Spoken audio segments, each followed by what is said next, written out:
Good evening, good afternoon, possibly even good morning, depending where you're joining us from. Welcome to our November edition of Lacan in Scotland. And it's a delight this evening, or this afternoon, or this morning to welcome Dan Collins. Dan is a practicing psychoanalyst. He is based in the east coast of the USA, in Buffalo, New York.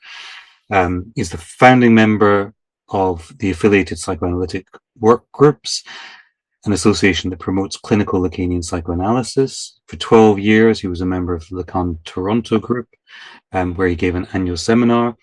He's a guest member of the Toronto Psychoanalytic Society and an overseas member of the APPI. He's published various translations of Lacan and Jacqueline Miller and numerous articles on a variety of psychoanalytic subjects. And he's the co-editor of the recent book, Critical Essays on the Drive, which looks a little bit like this, except it's not mirrored, which is a fantastic collection, which Dan co-edited with Eve, who's with us tonight as well.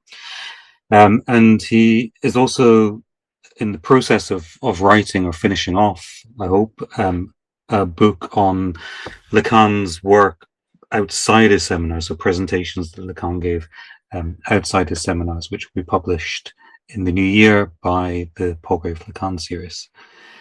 So it's fantastic that Dan could join us tonight. Dan's going to be talking to us about Lacan's treatment or revisiting of the graph desire in Seminar 16, which I know personally is a graph that I have, or the teaching around the graph, I've puzzled over for many years, and I know from talking to colleagues and some of you here tonight, I've also puzzled over this. So it's really fantastic that we're going to have the benefit of Dan's reading on this. And I know from Dan's work, which is always of the highest caliber, that we're in for a very insightful talk tonight. So Dan's going to talk to us for about 45 minutes, as is our usual format, and then we'll open up to questions. So the way we usually do this, I'll start asking questions, but if you have questions to add, then please just stick up your Zoom hand. But for now, we're going to turn over to Dan. Dan, welcome to Lacan Scotland. Thank you very much. Thank you for the invitation. Thank you for having me. I'll start right in. The work of Lacan, it must be said, presents us with endless reading difficulties. There are difficult passages to be understood, translation problems to be overcome, obscure references to be tracked down, and apparent contradictions to be resolved. These we may call the practical problems of reading the work of someone who delivered an annual seminar over some 26 years. But another problem that presents itself is due solely to Lacan's unique mode of thought. His concepts were never bound by definitions. Once he had considered a concept in one way and designated it by one of his algebraic signs, he was quite willing to look at it in another way, sometimes in a way that seems completely opposite of the first. And he does so repeatedly, such that his concepts transform themselves over the years without ever refuting his earlier conceptions of them. Object A, for example, began as a shorthand abbreviation for others, or autres, that is, fellow human beings with whom we have mostly imaginary relations.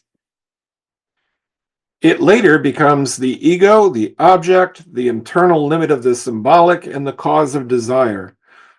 Even later, it becomes surplus jouissance. It is as if, when working with his concepts, Lacan took most to heart Freud's stated goal in examining the drive in his paper Drives and Their Vicissitudes. Freud notes that drive is an obscure but indispensable concept, and he says, let us try to give it content by approaching it from different angles. Lacan was always willing to approach his concepts from different angles. The flexibility Lacan displays in working with his own concepts infuriates some readers. He can never be pinned down. Once you think you understand a concept, he introduces a new and often seemingly contradictory understanding of it. But he's merely looking at it from a different angle. Lacan himself uses another metaphor. In Seminar 16, he says, "What I do closely resembles what happens on a workbench." And he goes on, "It's not that common to have the opportunity to watch someone at work without knowing where that work is headed or what it's for." And it is truly uncommon. Most thinkers work out all the difficulties of their concepts and then present them in a paper or a book. Lacan works them out right in front of you, or at least in front of his original seminar audience. We, at least, have the benefit of reading his seminars with hindsight and with a chance of grasping the entire trajectory of a concept. The work of reading Lacan may be frustrating and even infuriating, but his mode of working accounts for the endless fecundity of his concepts. Today, I'm going to examine just one such reading problem in Lacan. It involves a passage in Seminar 16, From one other to another, in which Lacan seems flatly to contradict what he said before, in Seminar 5, about his graph of desire. My discourse today is, of course, autobiographical. As I read this passage in Seminar 16, I stumbled over it as an obstacle to my own understanding, and I had to ask why Lacan would reverse himself, or at least why he would take this new angle on what was already established Lacanian doctrine. To understand the problem, we'll have to go back to Seminar 5 and the construction of the graph of desire. The first version of the graph was made up of only 2 lines.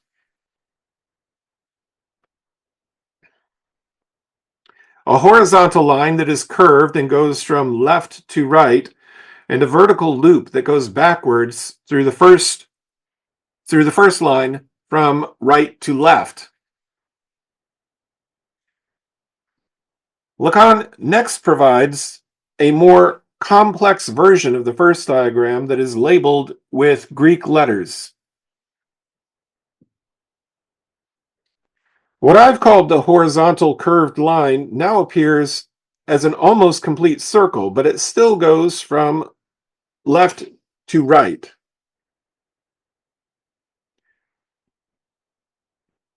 And the backwards loop goes from d prime, delta prime, to alpha, to gamma, to delta. In Seminar 5, what does Lacan say about these 2 lines? He says that the first line, which goes from left to right,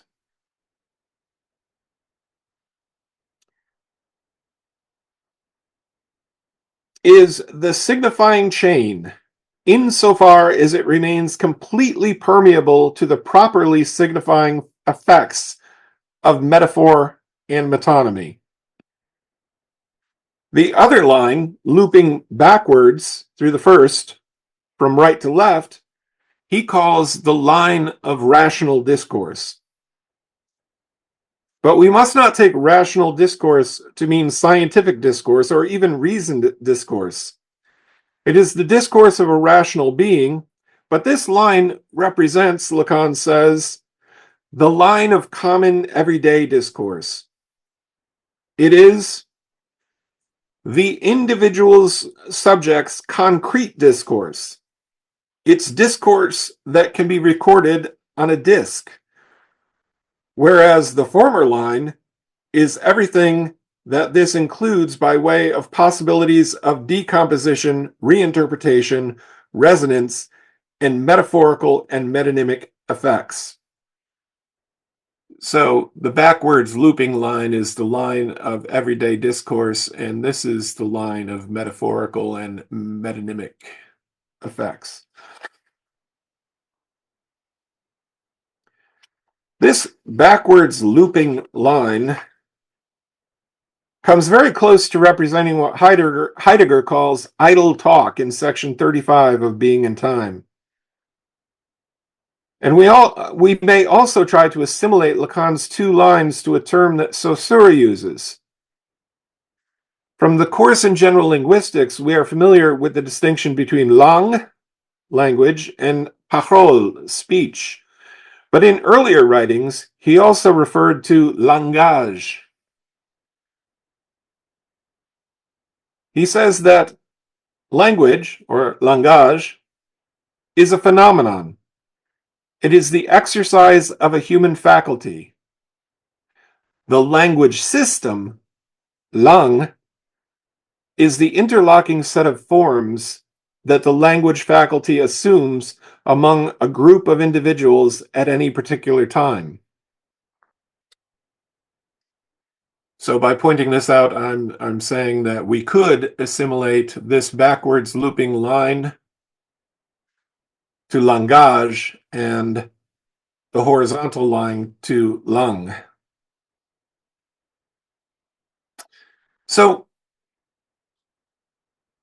let's use the more familiar form of the lower level of the graph now to orient ourselves. The first line, the horizontal one, is the unconscious signifying chain represented as S to S prime. The second line, looping backwards from delta to the barred S, is the subject's speech. The unconscious signifying chain, as it's understood in Seminar 5, is the automatic, mechanistic functioning of language, which follows the rules of metaphor and metonymy, decomposition, interpretation, and resonance.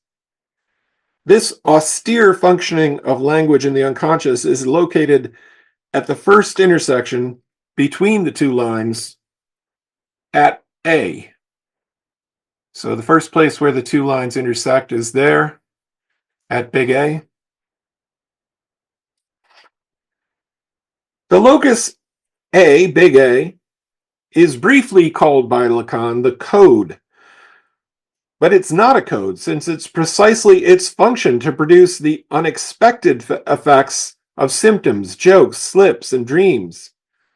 The mechanistic, automatic functioning of the signifying chain produces effects that run counter to what's implied by the term code, a one-to-one correspondence between language and meaning. The other line, Lacan says, represents common everyday discourse. He says, this is also the level at which the fewest meanings are created. Most of the time, this discourse only consists of a subtle mixture of received ideas. It's precisely at this level that the famous empty discourse is produced. So it's worth taking a moment to ponder what Seminar 5 has taught us. We speak blithely, emptily, idly, as Heidegger might say, and all the while our words and intended meanings are twisted by the mechanisms of condensation and displacement in the unconscious signifying chain, that foreign other within us. So we speak, but we always say more than we mean, because in the unconscious, it speaks too. It speaks for us. The rule of free association in psychoanalysis has a purpose. We come to take on those significations that it speaks. Thus, Freud's Wo es war, soll ich werden can be rewritten as the law of free association. Where it speaks, I must come to speak. Now, what does Lacan say about the graph of desire when he approaches it in Seminar 16? The passage that I want to focus on is sneaky and deceptive. Lacan is at his workbench and he's using an old tool, the graph of desire, in a new way. He's well aware of what he's doing, but honestly, I think he tries to slip one past us. He tries to make us think that he's always used the graph this way. If anyone were to question him, he could always say, I can use the tools on my workbench in any way I want. The passage in question comes from chapter 3 of the seminar. Lacan reintroduces the graph of desire, but he mentions, innocently, that he did not return to the transcript of Seminar 5, but rather relied on the summary of the seminar that was published in the Bulletin of Psychology by Jean-Bertrand Pontelis. Why? Why wouldn't Lacan use his own transcripts? It's because, as he says of Pontelis, he gets it backwards. Pontelis makes a mistake in reading the two lines of the graph that Lacan wants to capitalize upon. In other words, it's occurred to him that the mistake of Pontelis is useful. I won't burrow too deeply into the details, but proof that Lacan is sneakily using a supposed misreading of the graph because he wants to reinterpret it can be adduced.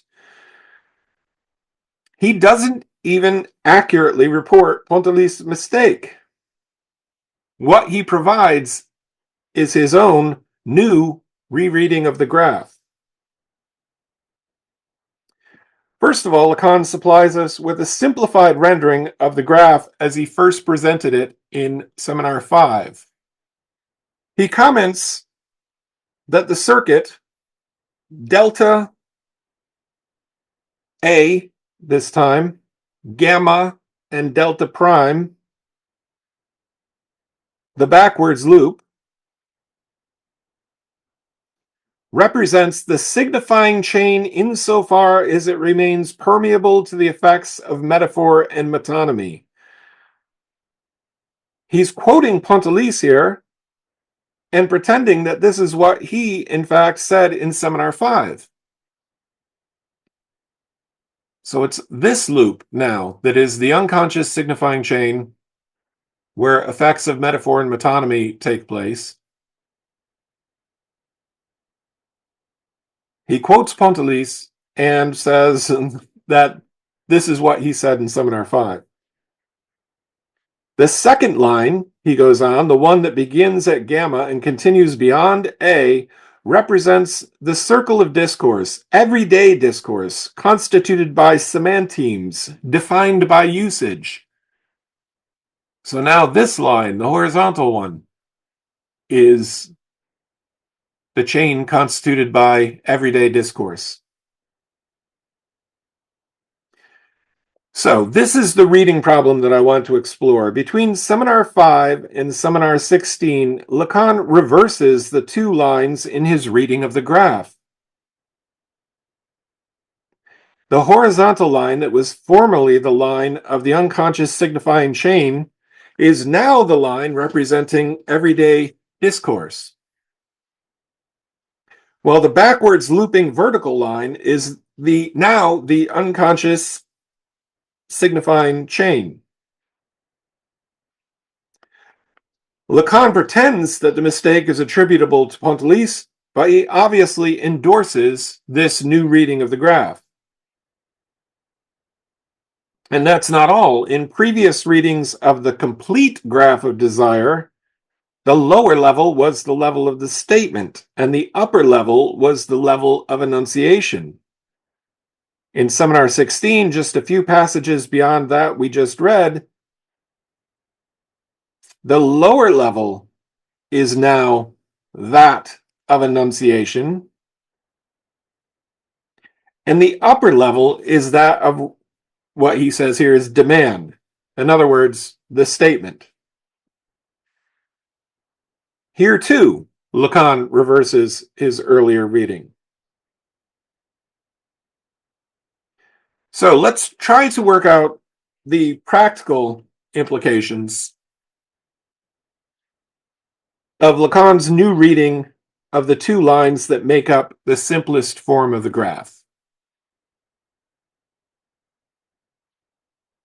Previously, the horizontal line was the unconscious signifying chain in which functioned the automatic, mechanistic effects of metaphor and metonymy. This is an impersonal unconscious, structured like a language, foreign and other within us. In short, we're subjects of language, submitted to it and determined by it. In his new reading, the vertical line that loops backwards is the unconscious signifying chain. So if we imagine it this way, the way Lacan is telling us to read it now, the line that loops backwards is now the unconscious signifying chain. Isn't this a more personal unconscious? In the Seminar 5 version, it's the horizontal line that represents the signifying chain as unconscious, foreign to us, determined by the other.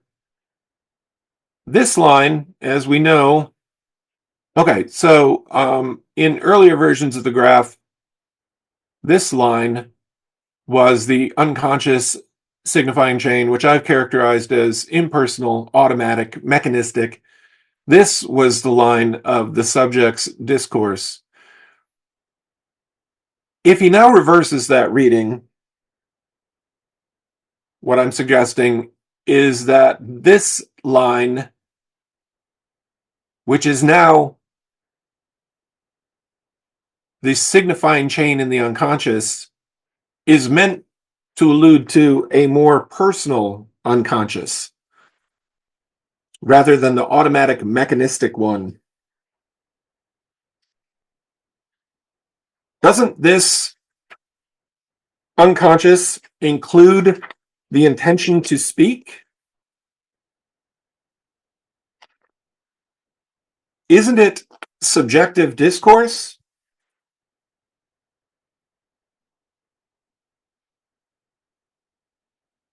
And in this new reading, the horizontal line is representing everyday discourse. And isn't this discourse defined by usage? Isn't it the way everybody speaks and what everybody says? Isn't it a language phenomenon, as Saussure says? Isn't it speaking as the they speak, as Heidegger says? One thing that's clearly at stake is a change in the status of the big other at the first intersection of the two lines. Previously, the big other was the impersonal code of language. It twisted our intentional meanings into other meanings. Now it's a collection of usages that represents what everybody says. In Seminar 16, our own intentional meanings are not submitted to a mechanistic, automatic functioning of language, but to everyday meanings. Langage as the exercise of a human faculty, according to Saussure. In Seminar 16, Lang is no longer the powerful big other functioning according to its own rules. It's a collection of usages that structures discourse. And our own unconscious is no longer the impersonal other within us. It's our unconscious urge to speak as it speaks. It's our enunciation, our attempt to engage in discourse, no matter what we say. And we are already engaged before we speak, prior to speech.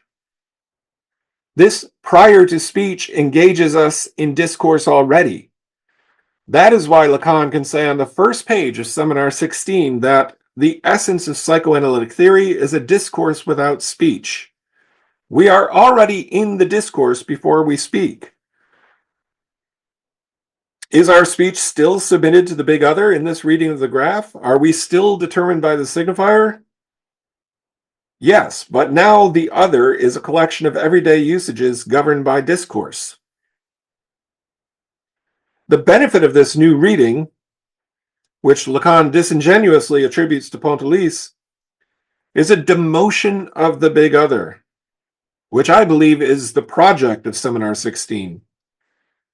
Previously, Lacanian psychoanalysis could be understood to say that your thoughts, your egoically spoken intentions, are not your own. They are false. You are actually determined by the meanings generated by a mechanistic, automatic, unconscious big other within you. And this, frankly, sounds a lot like CBT. Your thoughts are incorrect and must be brought into line with meanings determined outside you. That is, meanings determined by the therapist in CBT. Now, in Seminar 16, by an elegant reduction, your thoughts, your intentional speaking, come from your own unconscious. Why are you so unhappy then? Because your enunciations are still submitted to an other that is now just what everybody says. In other words, discourse. You're caught up in it. You're trapped in it. You've surrendered your jouissance to it. To use the language of Seminar 16, in submitting your speech to the discourse market, you've surrendered your surplus jouissance. My understanding, then, is that Seminar 16 is part of Lacan's relentless pursuit to free psychoanalysis from the grasp of normative therapeutics. It's a battle that began with his objections to ego psychology in the 1950s, and it continues through his very late work. I've argued elsewhere that Lacan's notion of the determination of the subject by the signifier had backed him into a corner by the time of Seminar 11.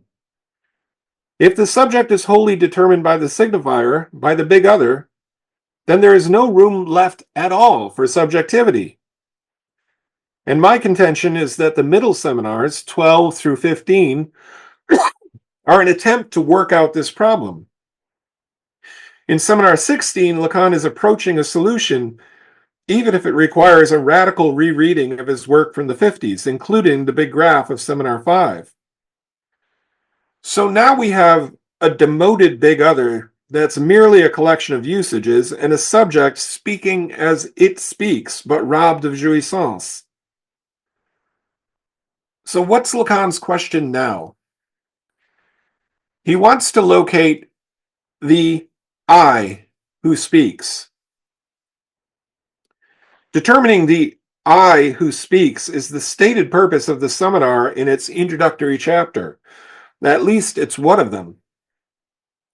In the first session of the seminar, Lacan asks about free association.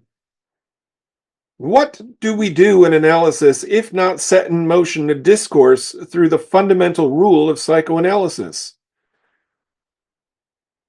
And what does the subject suspend in this discourse? Lacan answers, his function as a subject.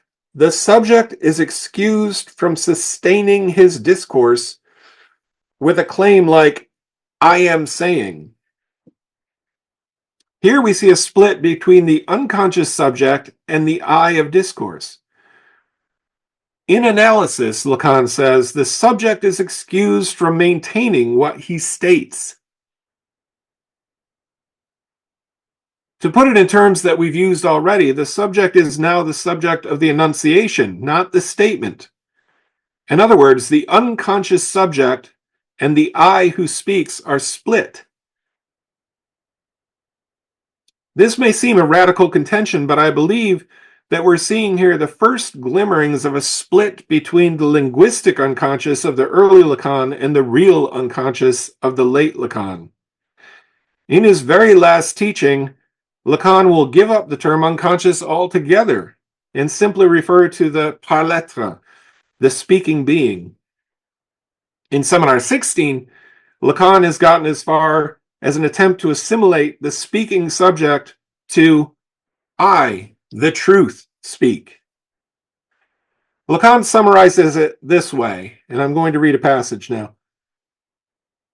If, owing to the fundamental rule of psychoanalysis, something can be sufficiently loosened up in this chain so that revelatory effects occur, How can we characterize this fact so to give it its full import? In order to provide an image for the appearance of truth in analytic experience, I characterized it with a mythical I speak. It is an ideal, no doubt, but we must now understand that the truth thus brought out is taken up and suspended between the two registers that I am adumbrating as the limits in the title of my seminar this year, the big other and the little a. What in the other can respond to the subject at this level? Nothing other than what constitutes his constancy and his naive faith in what he is as an ego. So, Lacan is still against ego psychology. His attempt now is to shift the place of the subject from one other to another, from determination by the signifier to jouissance. Lacan's lengthy digression on Pascal's wager in the midst of Seminar 16 is a further attempt to establish the I. I can only summarize and paraphrase the whole argument here, but what Pascal's wager promises to one who believes is an infinity of infinitely happy lives. Lacan asks what this means. It can't be just one infinitely happy life. That would not be an infinity. And it can't be the same infinitely happy life lived over and over. That would be just one life. The lives must be different, varied, plural. And that's a point that Lacan insists on. And the believer can't live each infinitely happy life independently, because each life would be cut off from the others and the believer would be ignorant of variation and difference. He can't live the lives independently of each other. He can't just be reborn each time and live a new life without connection to the others. So the infinity of infinitely happy lives must form a chain under which slides, Lacan says, the I. To draw the conclusion, this is the speaking I, aware and living each life, and presumably still participating in discourse, but no longer deprived of discourse, by discourse, of jouissance, happiness.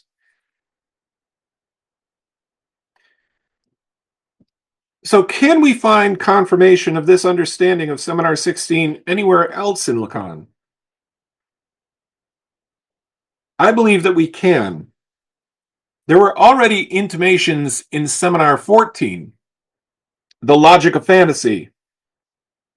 In that seminar, Lacan returned to the diagram of alienation that he provided in Seminar 11.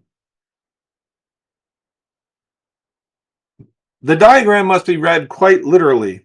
There is a circle of the subject's being and an opposing and overlapping circle of the meaning of the other. As alienated, the subject locates him or herself on the side of meaning. This is a forced choice that corresponds to your money or your life. If you choose life, you lose your money. If you choose your money, you lose both. Likewise, our being as subjects is alienated in the other. If we choose meaning, we lose our being.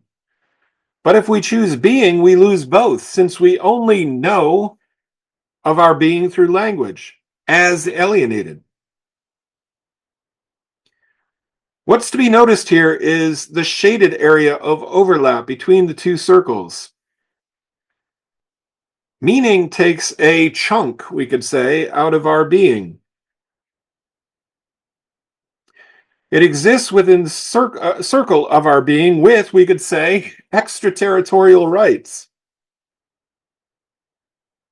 Likewise with meaning. Our being takes a chunk out of meaning. In Seminar 14, on the session of the 11th of January, 1967, Lacan elaborates on this diagram, providing a more complicated one that is meant to explain these chunks taken out of the circles. The diagram of alienation is decomposed into a circle of being, where I do not think, and a circle of meaning, where I am not. These appear in the upper left and the lower right corners.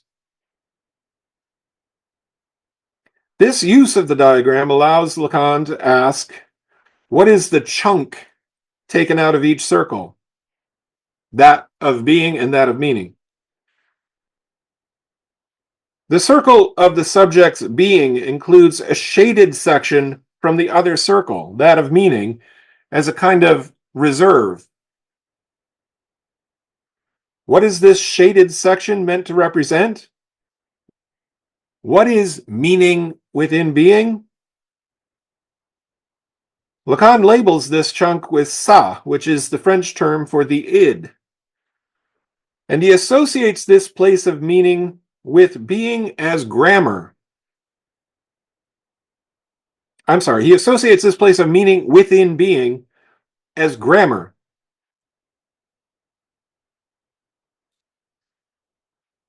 Here, then, is the place where it speaks. The id speaks. And the grammar that is used in that speech is the grammar of the drive.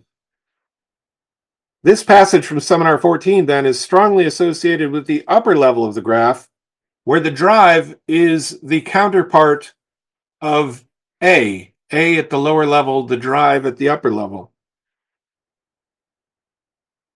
It is the treasury of the signifier. The id, as Lacan repeatedly insisted, is no bag of natural drives. We each have our own unique grammar of drives and drive satisfactions.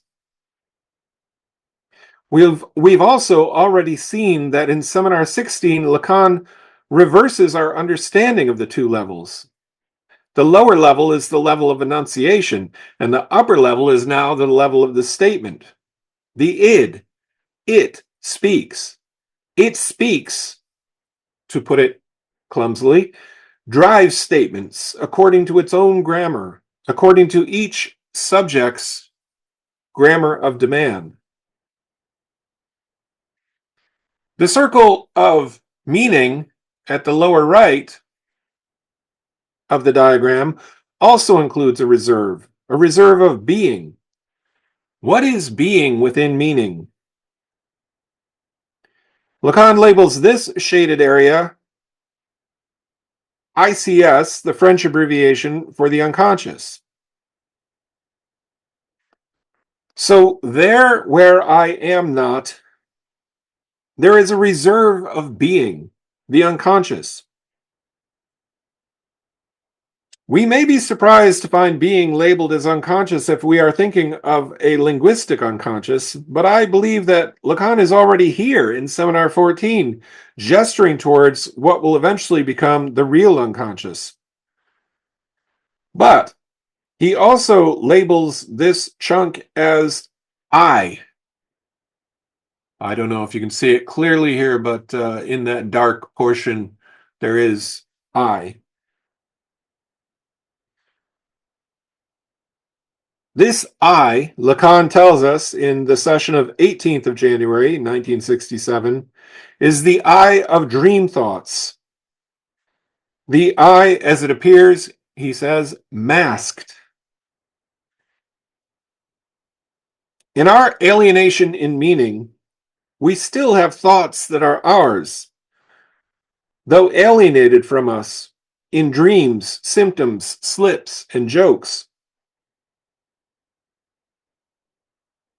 So, to solve a reading problem in Lacan, a novel reading of the graph of desire in seminar 16 that Lacan doesn't even announce as a new reading, and that he slyly attributes to a misreading by Pontellier.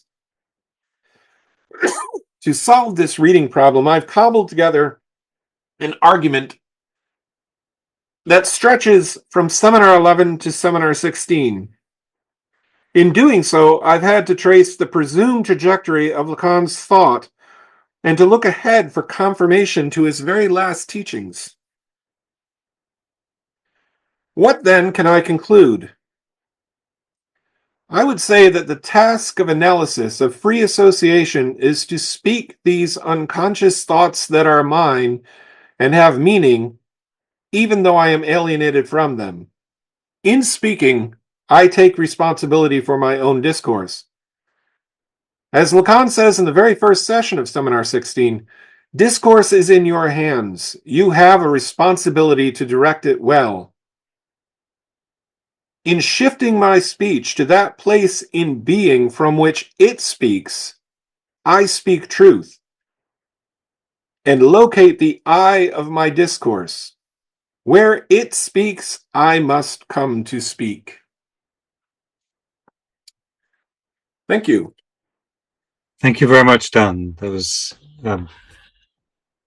fascinating and enlightening, and I think opens up a myriad of questions which I'm sure the audience are eager to engage with.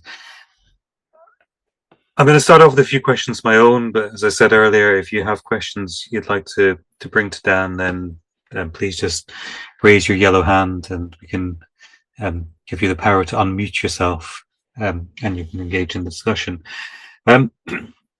I want to start, Dan, just on the very last point you made there, and you quoted Lacan from the beginning of Seminar 16 saying that the discourse is in your hands. And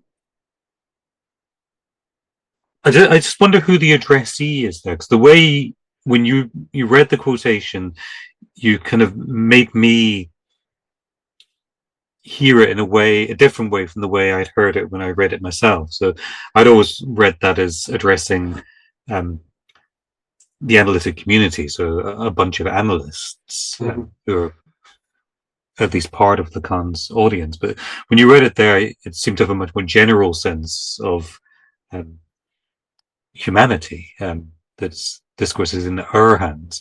So I wonder if you could just comment on that, how you read that. Is Lacan addressing, is he putting discourse into the hands of analysts? It's the analysts who are charged with directing discourse, or is it the subject who's charged with directing discourse? I think perhaps the literal address there is to the analytic community. He's talking about psychoanalytic discourse. But in those passages on free association, he, I think, very much is talking about how the analysand engages with discourse. And I think to conflate the two, you have to take Lacan's point of view that if you're standing up and talking in front of an audience like that, it is a kind of free association. It is a kind of working in public. I didn't read the whole quotation from that passage, but he said there's something obscene about doing your work in public like this. He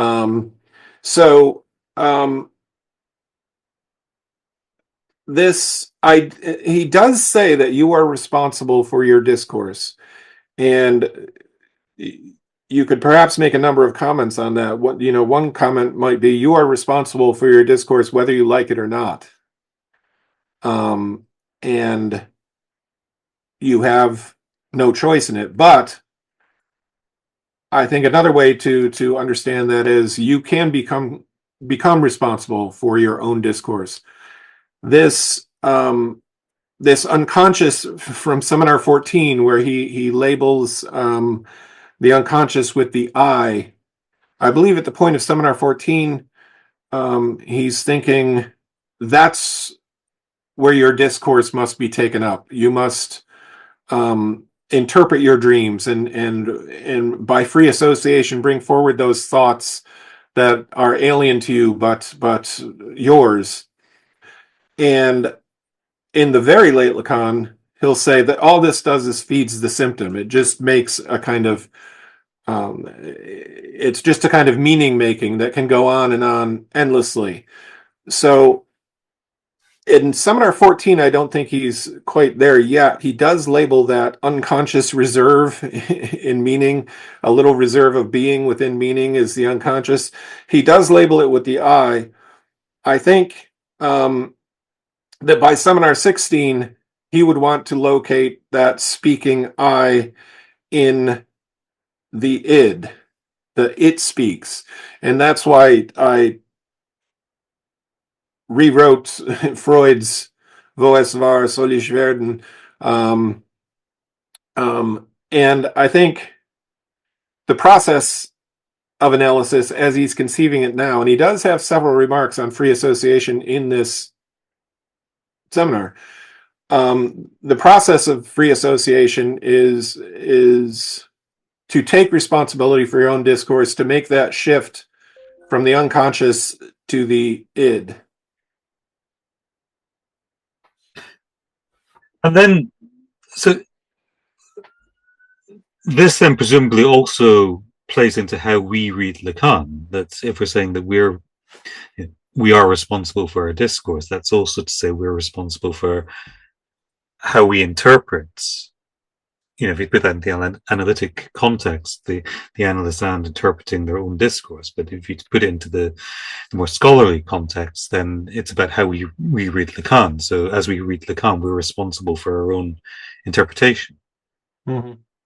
Yes, I think so, yes. And that's part of why I described this reading problem as autobiographical. This is the occasion for this paper because I stumbled upon this passage and didn't understand why Lacan would reverse his reading of the big graph, unannounced, not really explain it, say, oh, Pontalis made a mistake, but let's go ahead with that. And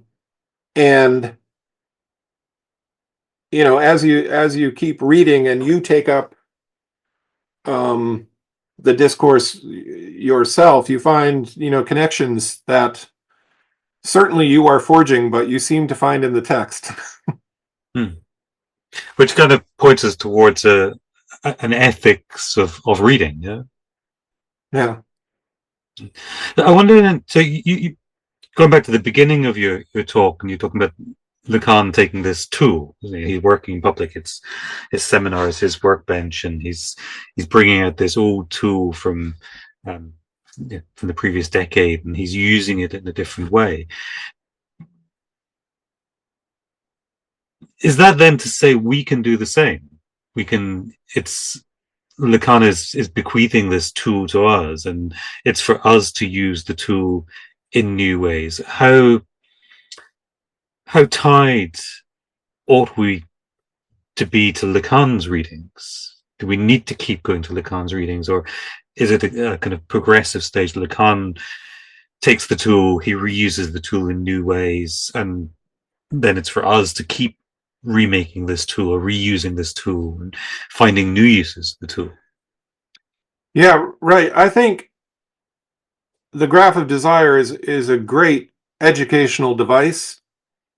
And as I read Seminar 5 and Seminar 6, I think it's remarkable that he produced the whole graph because I don't think he had yet worked out what all the parts of the graph meant. And I think he discovered them as he went along. So it's remarkable that he was able to produce this whole thing and then do commentary on it as if he were discovering it. And one good example there is up in the upper left-hand corner of the graph of desire is the signifier of the barred other.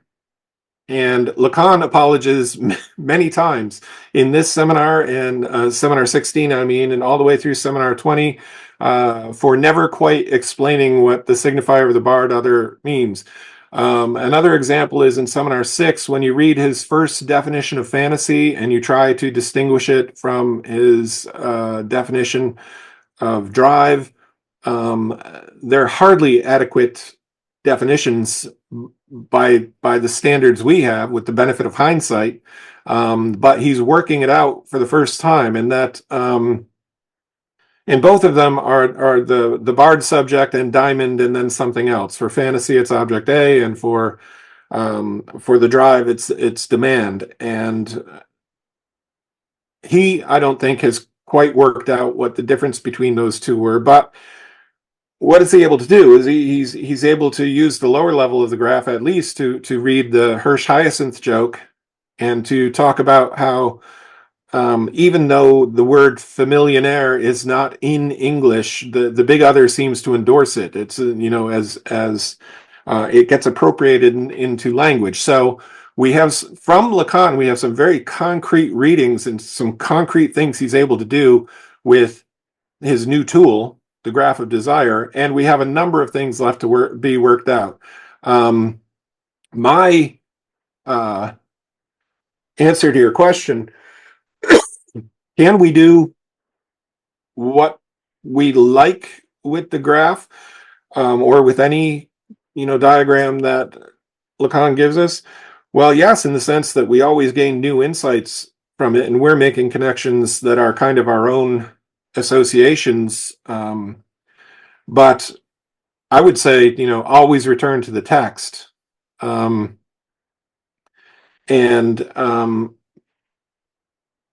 Yeah, I think that any new use you make, or any new thing you discover that you can do or understand with the graph, has to be supported by the text. You have to go back and find the passage in Lacan where he said it before you. But then there's the question of which text you go back to. Yeah. Yes, and it's as I said in the beginning of the paper, it's daunting work to hold all of this in your head and think, oh, maybe I should go back and reread Seminar 5 to understand this, or Seminar 14. It's daunting work, but as I also mentioned earlier, we have the benefit of hindsight. We have the benefit of having all of Lacan's career. I cannot imagine what it must have been like to be in Lacan's seminar audience and trying to follow this as it was developing without benefit of hindsight. Yes, no, quite. Just zooming in on specifics, you mentioned there the formula of drive, the barred subject in relation to demand. I know from talking to a number of colleagues, there are a number of parts of the graph, particularly the lower graph, I think people find quite perplexing. I wonder if you could just talk us through that. It's a curious way of depicting drive, which is in itself is a concept which is, I think, very challenging for people. Can you talk us through that way of depicting the drive? What is that supposed to tell us? Yeah, I'll put the graph back up.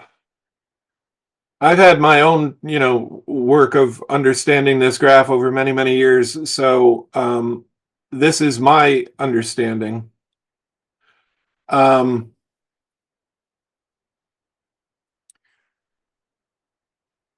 of the interesting things about the graph, I think, is, first of all, that it's self-contained at the bottom level. If we go back there, this is already a kind of self-contained graph.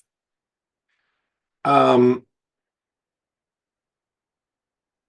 think as a model of how language works and how we get meaning from language, any linguist would have been happy to come up with this. And it includes even, the way we shortcut meaning by imaginary identifications. We return to meanings that we know. We return to those egoic meanings. But the idea that we have some intention to speak, our intention is addressed to the other, which most linguists would call a code. Our speech is then in some way interpreted by that code, and what results is the other's meaning, the signified of the other, which we then identify with at the end of this trajectory. We identify with the meanings of the other, even when we're talking about ourselves, or even we submit it to this code of the other. I think that's a relatively complete model in itself. So one question is, why did he add the upper level of the graph? As I mentioned, I think it's remarkable he did it in seminars 5 and 6 when he clearly didn't fully understand what this meant yet. And the thing that he mentions in seminar 5 and repeats in seminar 6 is that the two levels of the graph are superimposable, so that we see them stacked upon each other, but A, as the treasury of the signifier, is in the same place as the drive at the upper level. And so the drive also is the treasury of the signifier. He says that explicitly. And so, given what we said earlier, what does this teach Lacan? What does he learn from it? How does he comment on it? What does it teach us? And the first thing is that throughout his career, Lacan objected to the notion of the id as just the bag of drives. Like, you are a kind of, human bag, and you have within you, these urges and needs that get expressed as drive. So how does this become a treasury of signifiers? Well, presumably when we're young, when we have caretakers, we address a number of demands to them. They address a number of demands to us as we dialectically move through the developmental stages. It's governed by demands made of us. We always have that que voy question: what does the other want of me? And the sediment of that is a number of, and he uses the word, a number of signifiers of our own satisfaction. So Freud uses the image of stereotyped ways of loving. We have stereotyped ways of gaining satisfaction, and that's with these drive signifiers that are collected here. And so at the lower level, the treasury of signifiers deposits on the other side a meaning. At the upper level, the treasury of signifiers, our jouissance, our drives, our relation to demands made of us and demands that we make, the mental representation of needs as demand, our engagement with these drive signifiers results not in a message, but in the signifier that the other knows nothing of our jouissance, that our jouissance is excluded from the other. And so the message at the upper level is that the other is lacking. I think, as I said today, that his rereading of the graph is another kind of demotion of the big other as we move on towards discourse theory. Let's see, is that that was quick, but is that a fairly good answer to your question? It's a very good answer to my question. Yes. Can you just say a little bit more there with demotion of the big other? Can you that's a kind of curious formulation. Yeah. Can you unpack that a little bit?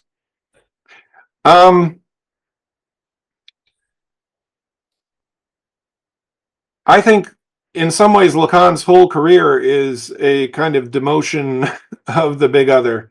As early as seminar 5, he's writing the big A with a bar through it as In the seminar 5, he says the other of the law is the other of language. In seminar 6, he says there is no other of the other, which is kind of a demotion. How do we know how the big other works? We don't, because there is no meta language. I mean, and in subversion of the subject, he says the neurotic imagines that the other demands his castration. This supposed demand coming from the other doesn't really come, and the other doesn't exist anyway. I think there may have been some prompting to further demote the big other in the wake of the events of May. This is a motivation to move on to a discourse theory. How do we account for how we relate to language if it's no longer by submitting our language to the big other to be sort of endorsed and authorized? The way Lacan says in Seminar 5, a joke or a new usage or a pun is authorized by the big other. If it's no longer authorizing, this is the same period as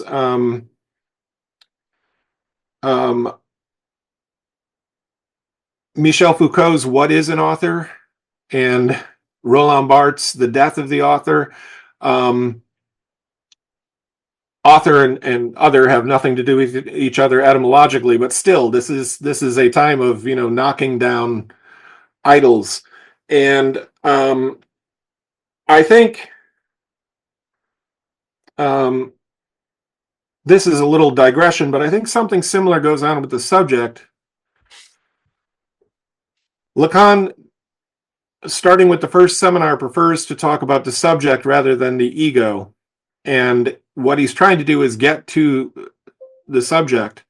I think part of what goes on there is just in his regular usage of the word, there's a kind of slippage where the subject takes on attributes of the ego. And every time he does that, Lacan has to kind of rarefy the subject, to remove it more and more from those attributes of the ego, and until by the middle seminars he's calling it just a hupokaimenon, and he's saying the subject is only ever supposed. That does back him into a corner, though, because if the subject is only ever supposed, and we are all subjects of language, so completely determined that then there's no space for subjectivity at all, and he's wondering what kind of place does the subject have.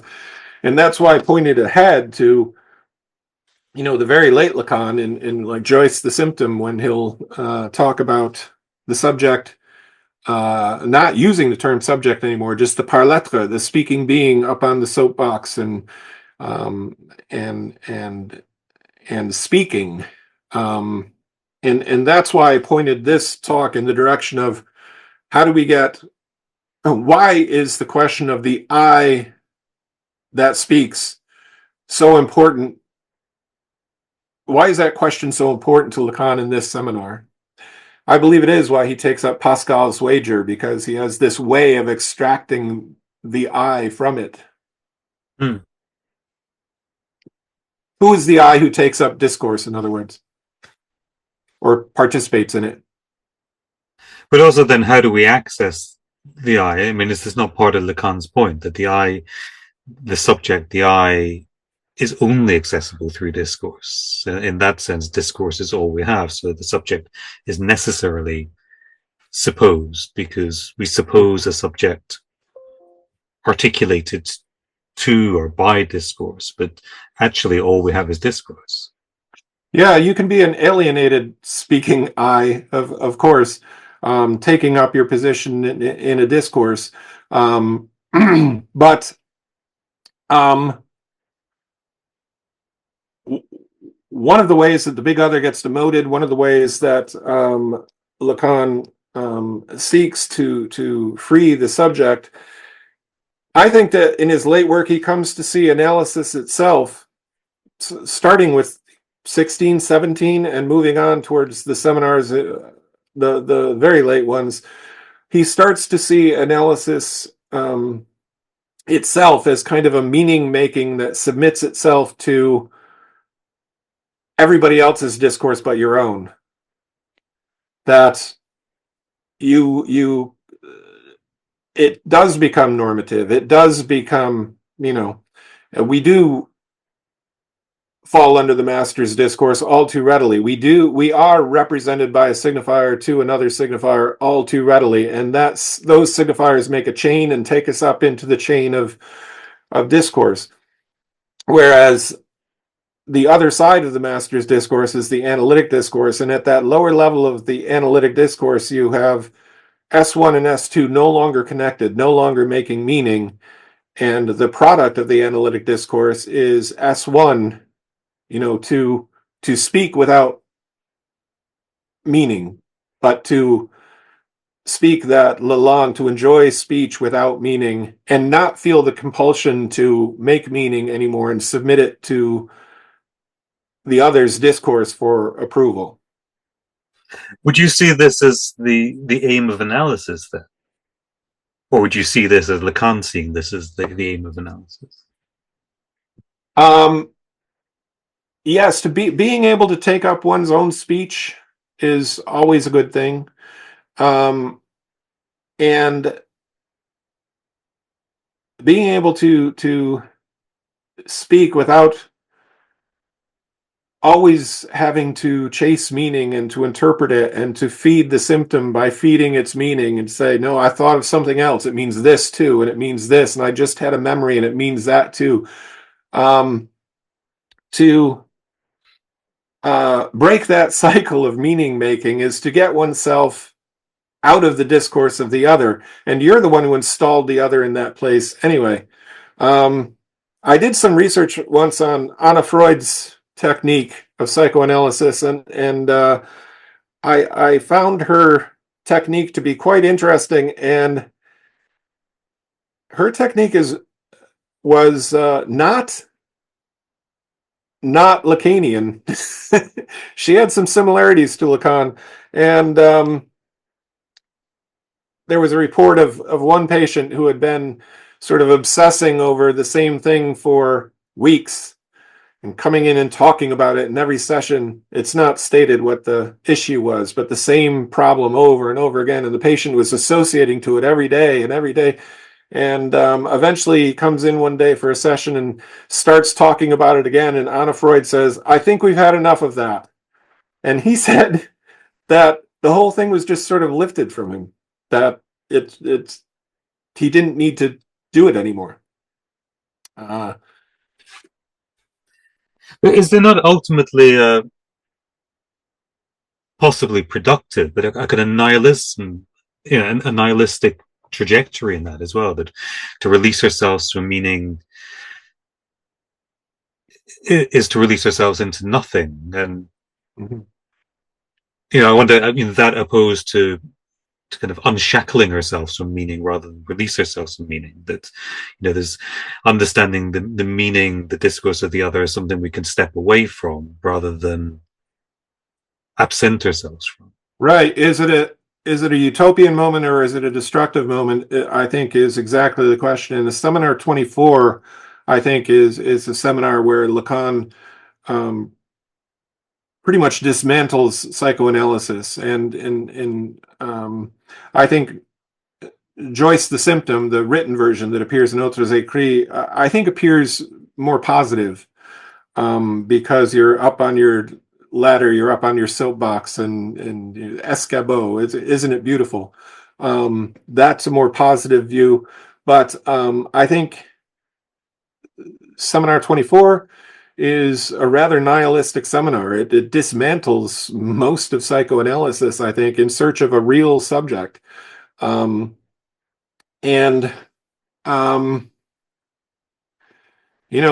this a good thing or a bad thing? I think the technique that Lacan is recommending by the very end in his very last teaching is quite a minimal technique. The essence of, as he says in 16, the essence of psychoanalytic theory is a discourse without speech.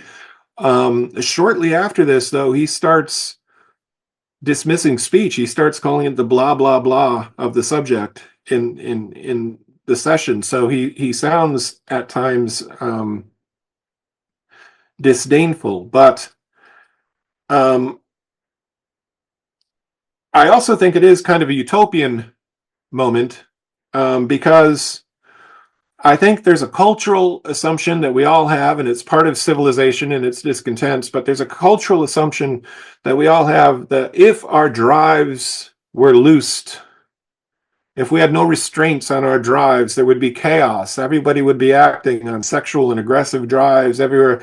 And I don't think that's what Lacan believes. I think Lacan believes that if people pursued their drives, if they lived the drive in that moment past the end of analysis, if they lived the drive, there would be a kind of peace.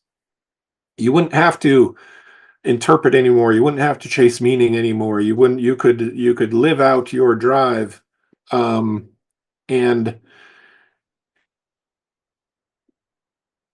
perhaps it's the discontents of civilization that make us all want to kill each other. And maybe if we gave up these renunciations of the drive, there is a more utopian moment to be had. But those are the two sides of it. There's either a kind of nihilistic destruction of everything, or there's this utopian moment of being freed from determinations by the other. Which links into the kind of the placement of this particular seminar that you've been reading today, the seminar 16, that it's often taken up as Lacan's political turn, or the beginning of Lacan's political turn. Would you agree with that reading, that this seminar 16, potentially because of what he's responding to in French society at the time, is the point that what begins with a very, the seminars begin very clinically. That's the focus. It's about psychoanalysis. It's about two people in a room. And at this point, there's a move away from that, or beyond that. Yeah. I think seminar 16 is a preparation for seminar 17. When I did my seminar in the middle seminars, I designated them as 12, 13, 14, and 15. Seminar 16, I really see as a year-long preparation, thinking about discourse, getting ready for seminar 17. I see those almost as a 2-year project. What he works out painstakingly and laboriously in seminar 16, I think, is announced more aphoristically in seminar 17. So 17, I think, really shows the fruit of seminar 16. I have, I think I have a reading of seminar 17 where I don't see it as political. I think this has been a kind of mistake of some English-speaking Lacanians who, seminar 17 was one of the earlier ones that we all read. And of course, it happens in the events, in the aftermath of May 68. Lacan has been talking about Marx, and I think there's a misunderstanding of discourse theory. When other people do discourse theory, when Foucault does it, when Roland Barthes does it, they go and look at actual examples of discourse. Foucault does it historically and genealogically. Barthes looks at popular culture, he looks at wrestling, he looks at pasta ads, and they look at actual discourse.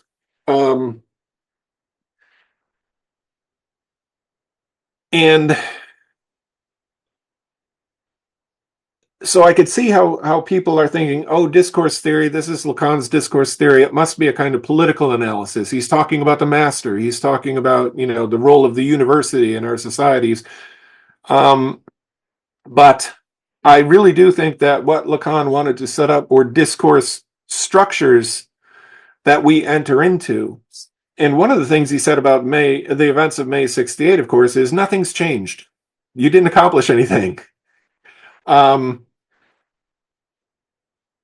as he says about the capitalist discourse, everything's running on wheels. We're going to revolve our little terms around, and a revolution always comes back to the start again. So nothing has changed. I would like to read Seminar 17 as being more about the individual's relation to language itself. Once he sort of totally demotes the big other, how is it that we do get latched onto language? And what we enter into are social relations that he calls discourses that, as he says in Seminar 17, already pre-exist us, and within which all speech is more or less occasional. Whatever you say within the discourse is whatever you say. It's your blah, blah, blah. The discourse is going to keep running. And so I think it's much more about how the subject relates to the discourses. I would like to give it a less political reading than has been typical. So it's more about how the subject brings discourse into the analytic context. Yeah, I think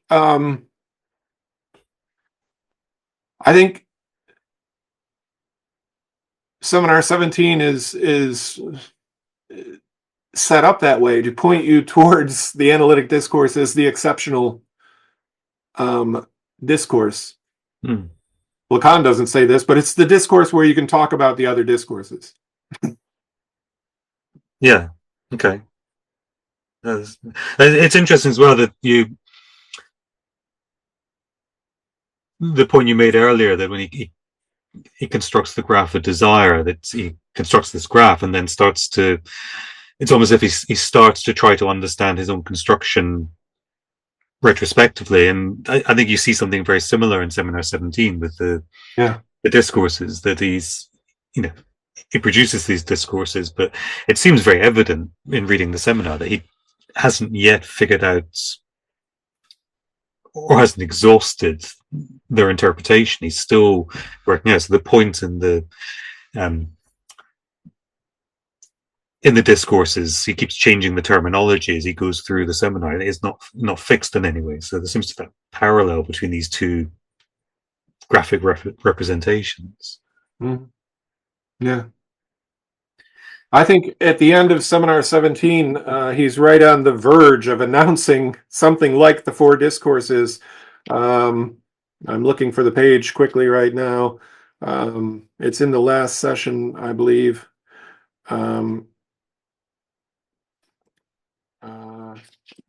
Yeah, it's on page 345. He lists the terms. There's S1, S2A, S2A, S1A, S1, S2. He's even doing the rotation. He's doing it linearly, but it's a kind of rotation. And he labels them the master, the woman, and the slave.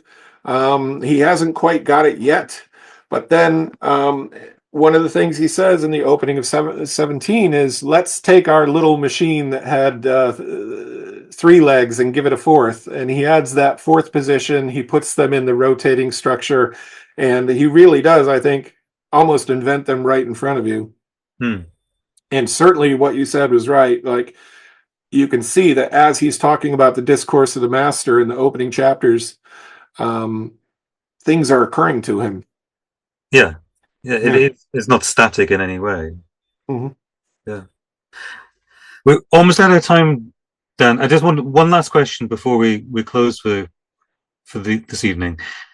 You suggest in your reading of the graph of desire in Seminar 16 that what we're seeing here is a move towards a more personal unconscious, which I think a lot of people who consider themselves Lacanian, a lot of readers of Lacan would see Lacan as positioned very much away from that idea of the personal unconscious, that we have this almost pop reading of Freud, where the unconscious is something within us. It's something very personal, very individual. And Lacan being the one who redefines the unconscious as something extimate.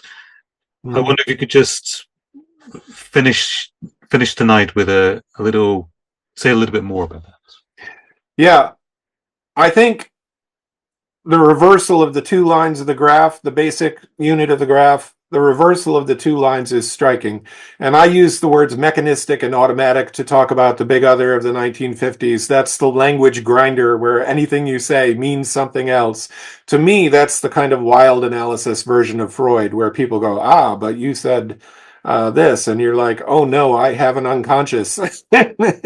And that to me seems very impersonal, mechanistic. When Lacan switches so that the horizontal line is just everyday discourse. It's Saussure's langage. It's what people say. It's then the big other is getting demoted. But it's striking to me that now the line that loops backwards through the horizontal line is Lacan says it's the unconscious signifying chain, but it seems like he's taken some pains to remove it from that um, um, position of mechanism and automaton, and I think he's moving towards, it'll take him years, but he's moving towards a subject who's worthy of getting up on their soapbox and and and uh, and speaking. One of the few concepts that's left in the very late Lacan is narcissism. Like, aren't I beautiful? Escabeau. I'm going to get up there and speak because I love speaking. And I use the term personal unconscious. I understand why some people may have questions about that or object to that, but to me, it's the automatic mechanistic unconscious of this language big other that seems like an impersonal mechanistic unconscious, and one that's designed to catch you up in meanings instead of allowing you to enjoy, to live the drive.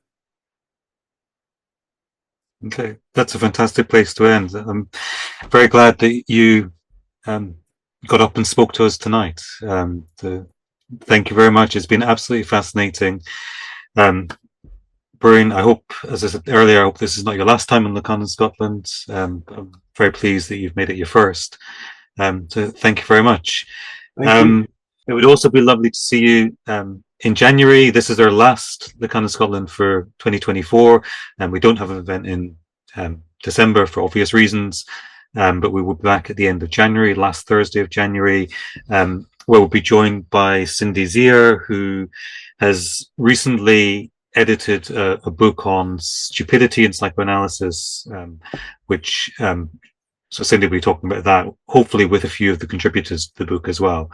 So it should be an interesting event in January. So please do look out for the emails and other social media publicity about this, and come along and join us. For this evening, we'll see you over in the virtual pub. If you're not joining us, thank you very much for joining us this evening. Have a good Thanksgiving if you're celebrating Thanksgiving. Have a good Christmas if you're celebrating Christmas. And have a good New Year, which I think we're all celebrating. And we'll see you in 2025. Thank you. Good night. Thank you, everyone.